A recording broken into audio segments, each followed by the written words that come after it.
Hey, it's Stephanie. I'm doing a video today about our bedtime routine with our daughter Sheri. She's 29 months old now, and we've got her into a pretty decent routine in terms of bedtime. Every other day she gets a bath before bed, and what we do is usually hour after supper we get our tub set up, we put bubble bath in. We like to use the Johnson's bedtime bath because I've found that it actually does help to calm her down. And we give her a bubble bath and we stick her in, we let her play. She has her toys and she can play and wear off some extra energy that she has because she has a ton of it. And we clean her up, and then when we pull her out of the bath, lately we've been covering her in diaper cream just because she has a rash everywhere, so we've been covering her in diaper cream. But usually we just use a Johnson's bedtime lotion. And we put her in her pull-ups and put jammies on her. And then we go to her room. And there are two things she needs to have in her room when she goes to bed. And that is her stuffed puppy and her blankie. And those two things she doesn't sleep without, ever. Puppy is her favorite thing in the world. Everything Sheri does, Puppy does. So Puppy has to be tucked into bed with Sheri every night. So yeah, once we get her into her room, my husband Andrew goes and gets his pillow out of our bedroom, and he puts it on Sheri's bed with her, and he grabs a book and he curls up with her. And I crawl in on the other side and share her pillow with her. And Andrew reads her a book, usually one story a night, depends how long it is though. If they're really short, we'll do a couple. But we actually just got a really good bedtime book. It's called Before I Go to Sleep. I'd grab it, but it's it's upstairs right now. It's an awesome bedtime book. So it's just about relaxing, going to bed, and saying goodnight to everyone and everything else. I love it, actually. But so he reads her story, and we sit and we say our goodnights, and we each get a hug. We'll each get a couple hugs usually. Depends on her mood. But we usually get at least one or two hugs out of her, and then we get a couple kisses, and we tuck her in, and we tuck Puppy in, and we tuck Blanky in with her. We give her back her book because she doesn't sleep if she won't even attempt to sleep if she doesn't have the book that you read to her. And then one more kiss, we tell her we love her, and then we'll see her in the morning and turn off her light and close the door.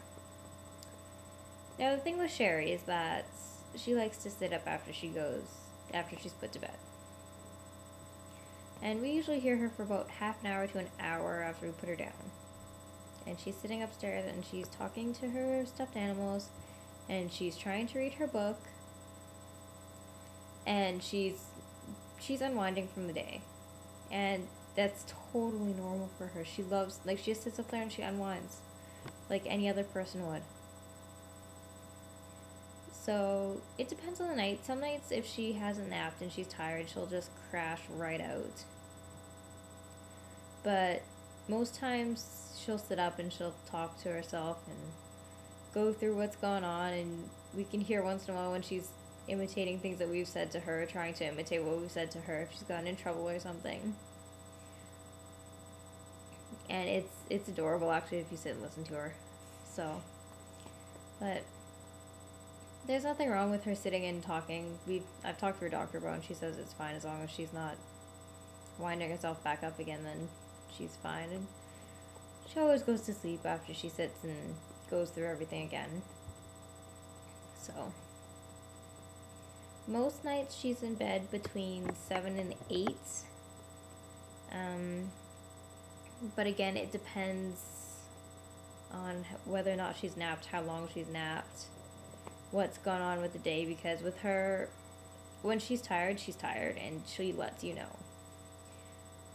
And so when she gets really exhausted and cranky, she doesn't want to nap, and she won't eat, won't do anything, just cries.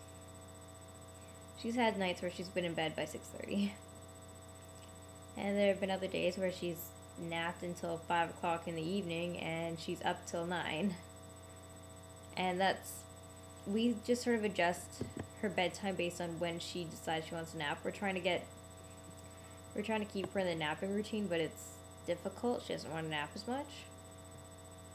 So we're in the middle of trying to readjust her bedtime to make it work for her when she doesn't take a nap and when she does. So it's a whole big thing. We're still trying to get it sorted out with her, 'cause she likes to sleep when she wants to sleep, and if she's not ready, then she's just gonna sit upstairs and make noise. But yeah, that's our routine pretty much. Bath, brush teeth, jammies, book, bed. Doesn't change much, and she's pretty good with it. She usually sleeps pretty good when she passes out, so yeah, that's what we do with the toddler. So I hope that gives you some ideas of what you guys can do for your bedtimes with your toddlers if you need to have a change in routine. But I think it's pretty standard for most parents just to do simple things like that. So anyway, I'll talk to you guys all later. Bye.